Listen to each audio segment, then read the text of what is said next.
Assalamualaikum warahmatullahi wabarakatuh. Anak-anakku sekalian yang baik hati dan yang insya Allah dilindungi oleh Allah Subhanahu wa Ta'ala. Alhamdulillah, hari ini kita akan melanjutkan materi yang kemarin dibahas, yaitu bab 1, ya, perjalanan Rasulullah Shallallahu Alaihi Wasallam. Dan kalian boleh melihat ke dalam buku SPUI kalian, yaitu di halaman 1, ya. Pertama, kemarin kita telah bahas bahwa yaitu berkaitan dengan perjalanan Rasulullah Shallallahu Alaihi Wasallam ke negeri Syam, yaitu pada usia 12 tahun. Pada usia 12 tahun, Rasulullah Shallallahu Alaihi Wasallam diajak pamannya untuk berdagang ke negeri Syam, ya. Kemudian kemarin juga kita telah bahas di tengah perjalanan menuju negeri Syam, Rasulullah bertemu dengan seorang pendeta. Nama pendeta tersebut adalah pendeta Bahiro, ya, yaitu di negeri Basra. Ketika bertemu di negeri Basra, Rasulullah itu disuruh pulang kembali oleh Raja Bahiro karena khawatir nanti kalau nyampe ke negeri Syam, di sana Rasulullah akan banyak disakiti oleh bangsa-bangsa Yahudi, ya. Oleh karenanya Rasulullah disuruh pulang kembali bersama pamannya yang bernama Abu Thalib dengan alasan khawatir kalau Rasulullah melanjutkan perjalanan ke negeri Syam, maka Rasulullah akan disakiti oleh orang-orang Yahudi. Nah, kemudian berikutnya adalah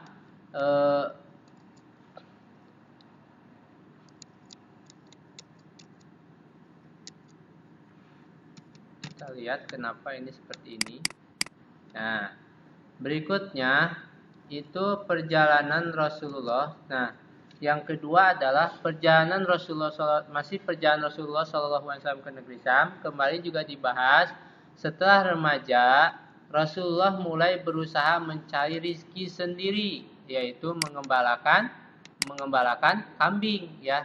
Jadi ketika sudah dewasa, Rasulullah itu mengembalakan kambing. Kemudian yang poin ketujuh juga sudah dibahas. Dari kecil Allah Subhanahu wa Ta'ala telah menjaga Rasulullah Sallallahu Alaihi Wasallam dari perbuatan orang-orang jahiliyah seperti hura-hura harta, mabuk-mabukan, bermain dengan para perempuan. Barulah kan ketika usia 12 tahun Nabi Muhammad Sallallahu Alaihi Wasallam itu melakukan perjalanan ke negeri Syam. Tujuannya adalah untuk berdagang, ditemani oleh Abu Thalib dan membawa dagangan milik Abu Thalib, ya. Tapi pada usia 25 tahun Nabi Shallallahu Alaihi Wasallam melakukan perjalanan yang kedua kalinya, ya. Namun perjalanan yang kedua kali ini ke negeri Syam itu sama untuk berdagang. Namun pada usia ini Rasulullah Shallallahu Alaihi Wasallam tidak ditemani oleh pamannya yang bernama Abu Thalib. Tapi pada pertemuan kedua ini Rasulullah ditemani oleh Maisarah. Siapa itu Maisarah? Maisarah itu adalah pembantunya Rasulullah. Namanya, kok Rasulullah ditemani seorang perempuan? Bukan. Maisarah itu bukan nama perempuan. Maisarah itu memang nama perempuan, tapi dia adalah seorang laki-laki, ya.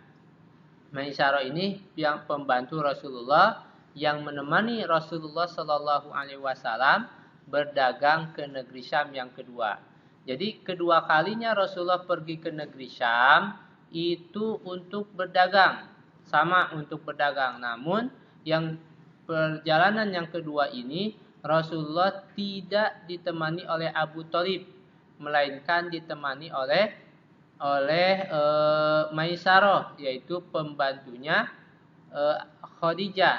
Dan yang kedua bahwa di perjalanan yang kedua kali ini Rasulullah tidak mendagangkan milik Abu Thalib, tapi berdagangnya itu milik Khadijah, ya. Nah, ini dijelaskan di nomor 9 bahwa Maisaro adalah seorang laki-laki pembantu Khadijah, jadi bukan seorang perempuan. Nah, di ayat nomor 10 juga disebutkan bahwa pada usia 25 tahun Rasulullah Shallallahu alaihi wasallam berdagangnya itu berdagang dagangan milik Khadijah, ya. Jadi yang kedua ini Rasulullah berdagang itu milik Khadijah, bukan milik Abu Thalib lagi, ya. Kemudian yang 11, Rasulullah Shallallahu alaihi wasallam ketika di perdagangan di Syam itu Rasulullah berdagang dengan jujur, ya. Contoh, jadi Rasulullah kalau berdagang tidak mengatakan barang ini jelek. Kan zaman sekarang banyak orang dagang, ini dari sananya berapa? Dari sananya 8.000, padahal mah 5.000. Itu berarti dia berdagangnya tidak jujur. Kalau dagangnya tidak jujur itu sama dengan haram yang kita hasilkannya, ya. Contoh, ketika ada orang yang nawar, "Pak, ini 15.000 aja deh, 15.000 aja." Aduh Bu, 15.000 belum dapat, dari sananya aja 15.000. Padahal mah dari sananya 5.000-an. Nah, ini adalah unsur penipuan atau dia tidak jujur. Nah, Rasulullah cara berdagangnya luar biasa, bagus sekali. Jadi dagang itu cepat habis. Rasul itu mengatakan bahwa, "Bu, ini barangnya dari sana 7.000, silakan ibu mau kasih untung berapa juga pada saya." Nah, itulah sifat atau cara dagang Rasulullah. Kedua, ramah. Memang kunci berdagang itu harus ramah. Ini mah pembeli ada yang beli misalkan, kemudian nggak jadi judes, ya. Atau ketika ada yang nanya, "Ini berapa harganya?" 3.000. "Oh, 2.000 aja ya." Nggak bisa. Nah, itu nggak boleh kayak gitu. Itu namanya pedagang yang judes. Memang ada yang seperti itu pedagang. Terus murah senyum, ya. Kita seringlah main ke mall-mall, ya, ke mall dan atau ke pasar-pasar. Di sana banyak para pedagang yang memang murah senyum. "Pak, mau beli berapa, Pak?" 3.000 aja, gitu kan, dan lain sebagainya. Itu ada yang ramah, ada yang senyum, yaitu adalah salah satu kunci utama menjadi seorang pedagang. Dan ini sudah dipraktekkan oleh Rasulullah terhadap pedagang itu, terhadap pembeli itu. Rasulullah pertama jujur, tidak pernah menipu. Kalau barangnya sudah jelek, Rasulullah bilang, "Pak, Ibu, ini barangnya sudah jelek. Kalau Ibu mau beli silahkan saja." Itu gak jadi dosa, ya. Ini mah barang jelek, kemudian kita bagus-baguskan. Ini barangnya kok jelek, itu masih bagus. Ini belum kena ini. Atau kita jual mobil, misalkan di sini ada nantinya ada yang jadi pedagang mobil-mobilan maksudnya. Nah, kemudian bilang, "Oh, ini mobil kok udah cacat kayak gini?" "Enggak, itu bagus," gitu kan. Cacat itu model, padahal mah memang benar cacat, bahkan udah rusak. Nah, itu adalah berarti dia itu telah menipu, ya. Itu tidak boleh, ya. Kalau jelek ya jelek. Saya bilang, "Pak, ini dagangan sudah jelek. Bahkan ini dagangannya dagangan yang kemarin." Nah, kalau udah dikasih tahu tapi si pembelinya masih pengen beli, ya udah silakan. Itu tidak dosa karena kita sudah menjelaskannya. Yang kedua itu gaya Rasulullah tuh. Kemudian Rasulullah SAW, karena dagangnya Rasulullah itu jujur, ramah dan murah senyum, maka Rasulullah mendapatkan keuntungan yang sangat besar dari dagangannya, ya. Nah, ini lihat ayat nomor 12. Rasulullah mendapatkan keuntungan yang besar dari dagangannya yang penuh dengan jujur, ramah dan juga murah senyum. Nah, barangkali di sini nanti ada yang cita-citanya ingin jadi seorang pengusaha, berdagang, ya, dan pedagang yang sukses, ya itu silakan, ya. Karena kalau pengen jadi kaya jadi pedagang, ya. Nah, tapi kita harus jujur, ramah dan murah senyum, ya. Jangan judes. "Ini berapa harganya?" 3.000. Enggak bisa kurang. Enggak. Oh, itu. Ada yang pedagang seperti itu. Nah, itu tidak boleh dicontoh, ya. Karena memang itu kuncinya, kita ini harus ramah, ya. Kemudian yang nomor 13, dengan sifat-sifat yang dimiliki oleh Rasulullah Shallallahu alaihi wasallam, maka Khadijah tertarik kepada Rasulullah. Nih, kan dagangan yang dibawa oleh Rasul itu laku semuanya, habis ya, dijual oleh Rasulullah, tidak ada yang tersisa. Ketika sampai di Mekah, dikabarkanlah kepada Khadijah ya oleh Maisarah, ya Khadijah, ya tuanku gitu kan. Ini Rasulullah dagangnya dengan baik sekali. Jadi menceritakan kepribadian Rasulullah Khadijah itu. Maisarah itu kepada Khadijah. Ya, ketika mendengar cerita dari Maisarah bahwa sifat Rasulullah itu seperti ini ketika berdagang, maka Rasulullah ini dia tertarik ya dengan sifat-sifat yang dimiliki oleh Khadijah ini tertarik dengan sifat-sifat yang dimiliki oleh Rasulullah Shallallahu Alaihi Wasallam. Maka pada usia 25 tahun Rasulullah itu menikah dengan Khadijah. Ya, karena Khadijah tertarik dengan Rasulullah, maka Khadijah itu menginginkan Rasulullah sebagai pasangannya atau suaminya ya.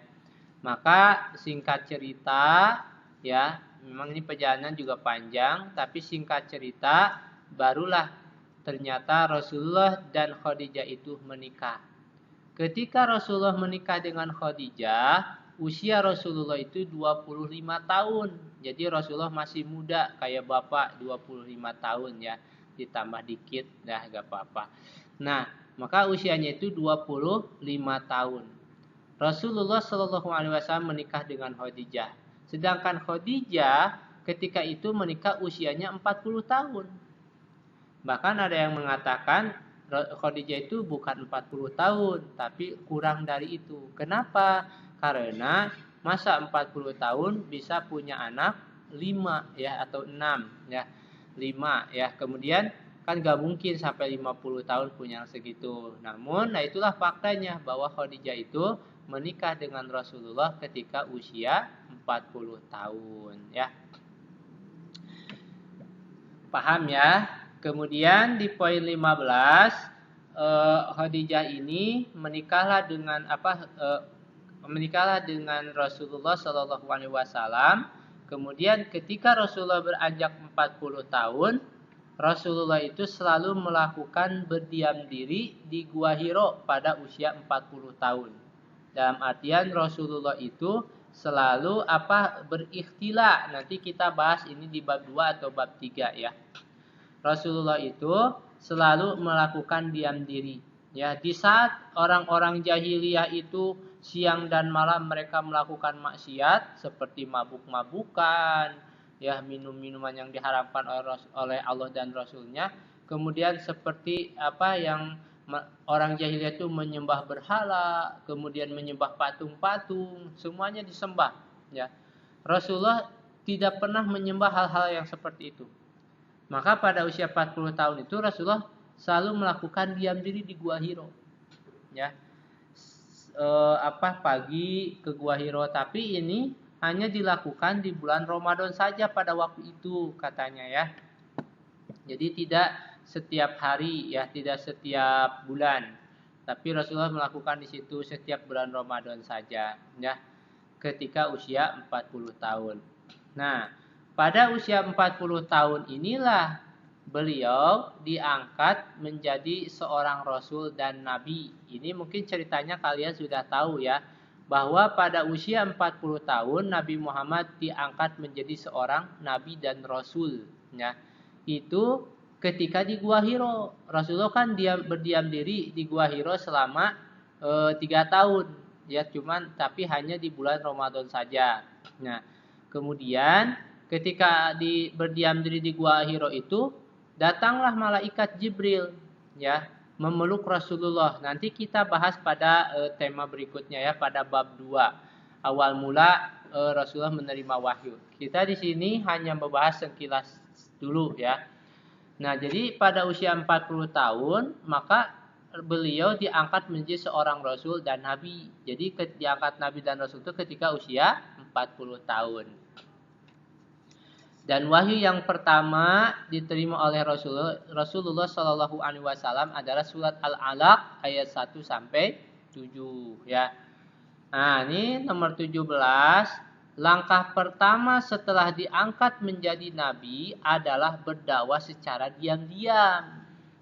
Kan sudah diangkat nabi nih, sudah diangkat menjadi rasul dan nabi. Maka perintah yang pertama itu menyuruh untuk berdakwah. Disuruh Rasulullah oleh Allah Subhanahu wa taala untuk berdakwah kepada kaumnya. Karena kaumnya itu selalu menyembah berhala. Maka diperintah oleh Allah itu agar berdakwah kepada orang-orang jahiliyah supaya mereka menyembah Allah semata, tidak menyembah berhala, ya. Tapi karena Rasulullah belum punya pengikut, ya, pengikutnya kan belum ada, baru Rasulullah aja, baru Rasulullah dan Abu Bakar. Karena pengikutnya itu belum ada, maka Rasulullah berdakwahnya secara diam-diam.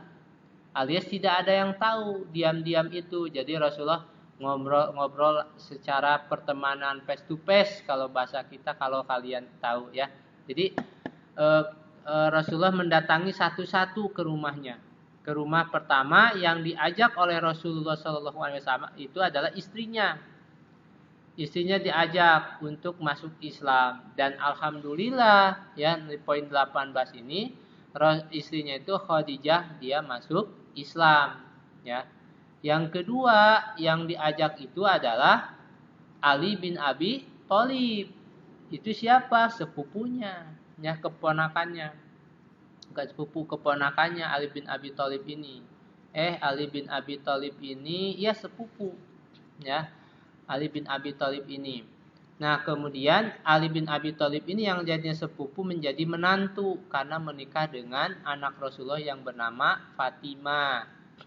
Baru yang ketiga itu adalah Abu Bakar. Ini sahabat sejatinya, sahabat dekat Rasulullah yang bernama Abu Bakar. Setelah itu yang Zaid bin Harisah. Zaid bin Harisah ini adalah anak angkat Rasulullah pada waktu itu. Barulah Ummu Aiman, ya, Ummu Aiman. Jadi ada 5 orang yang pertama kali masuk Islam di kalangan keluarga Rasulullah dan juga sahabat, ya. Pertama Khadijah, yang kedua Ali bin Abi Thalib. Ini harus dihafalkan ya, karena nanti ada ulangannya. Kemudian Abu Bakar. Kemudian yang ketiga Zaid bin Harisah. Yang kelima adalah Ummu Aiman, ya. Secara nomor 19, setelah berdakwah secara diam-diam, turunlah, ya, setelah berdakwah secara diam-diam, turunlah perintah dakwah secara terang-terangan. Dakwah secara diam-diam Rasulullah lakukan 3 tahun. Dakwah secara diam itu dilakukan selama 3 tahun. Ya, barulah dakwah secara terang-terangan itu dilaksanakannya setelah 3 tahun, baru dakwah secara terang-terangan. Kalau kita dakwahnya di mimbar, itu kan terang-terangan, banyak orang yang mengetahuinya, ya. Nah, kemudian yang ke-20, dakwah secara terang-terangan tersebut mendapat penolakan yang keras dari suku Quraisy, ya. Dakwah secara terang-terangan itu mendapat penolakan yang keras dari suku Quraisy. Karena orang yang paling menentang Rasulullah Shallallahu Alaihi Wasallam itu adalah bangsa Quraisy, seperti Abu Jahal, Abu Lahab, Abu Sufyan, termasuk Khalid bin Walid, Umar bin Khattab. Ya, ini belum masuk Islam, Umar bin Khattab, ya. Maka dakwah secara terang-terangan tersebutlah Umar bin Khattab ketika dakwah secara terang-terangan baru masuk. Dakwah secara terang-terangan tersebut mendapat penolakan yang keras dari suku Quraisy, ya. Baru yang ke-21 nanti kita akan bahas karena ini ada babnya yang nomor 20 itu. Nabi Shallallahu Alaihi Wasallam melakukan hijrah ke kota Yasrib. Yasrib itu apa? Yaitu Yasrib itu adalah Madinah. Yang dulu Madinah itu adalah Yasrib, sekarang menjadi kota Madinah. Nabi Shallallahu Alaihi Wasallam melakukan hijrah, ya, ke kota Madinah, dan di sini Umar bin Khattab sudah masuk Islam pada dakwah secara terang-terangan ini. Jadi kan pertama Rasulullah berdakwah di Mekah, ya, selama 10 tahun. Rasulullah berdakwah di kota Mekah selama 10 tahun. Karena di kota Mekah itu banyak siksaan, para sahabat banyak yang disiksa, kemudian banyak halangan dan tantangan, dan selama berdakwah 10 tahun itu Rasulullah hanya baru mendapatkan pengikut 83 lebih, kurang lebih ya. Barulah setelah Allah mengizinkan untuk berhijrah, maka Rasulullah hijrah ke kota Madinah. Setelah sampai di kota Madinah, langkah pertama yang dilakukan oleh Nabi Shallallahu Alaihi Wasallam ketika pertama kali nyampe di kota Madinah adalah ada 3. Ini harus tahu. Pertama, Nabi membangun masjid. Ya, ini karena masjid itu adalah sebagai tombak atau sebagai tempat yang utama untuk kelancaran dakwahnya Islam. Jadi ketika pertama kali Nabi masuk ke kota Mekah, maka yang pertama ke kota Madinah, maka yang pertama kali dilakukan oleh Rasulullah adalah membangun masjid. Yang kedua yaitu membangun persaudaraan. Persaudaraan antara kaum muhajirin. Muhajirin itu orang-orang yang hijrah dari Mekah ke Madinah, disebutnya muhajirin. Dan kaum Ansor adalah yang tinggal di kota Madinah, penduduk asli Madinah. Yaitu, kenapa dia disebut kaum Ansor? Ansor itu dari kata Nasoro, artinya menolong. Nah, itulah disebut kaum Ansor karena mereka menolong kaum muhajirin, dipersaudarakan oleh Rasulullah. Ya, sebetulnya ini panjang juga.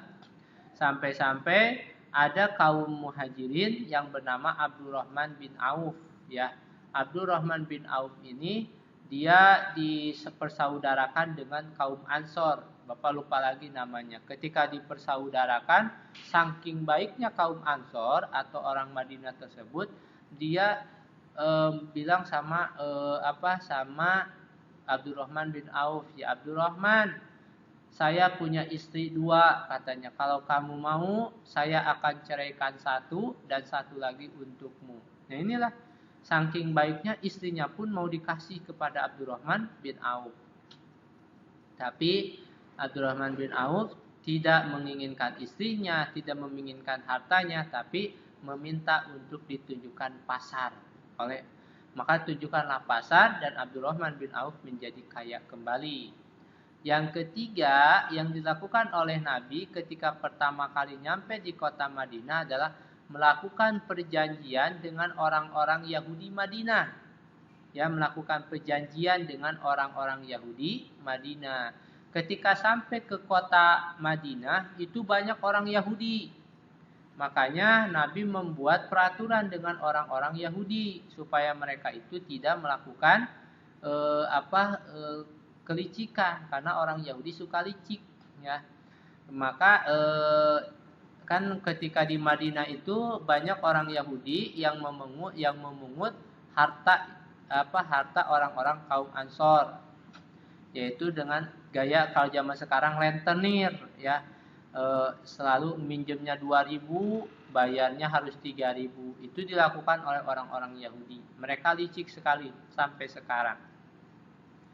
Ya, musuh dalam selimut. Ya, di depan bilang iya, padahal di belakang itu orang Yahudi itu benci banget terhadap kita. Walaupun di depan mereka itu ya welcome, di depan ramah dengan kita, padahal di belakang mereka itu sangat membenci kita semuanya.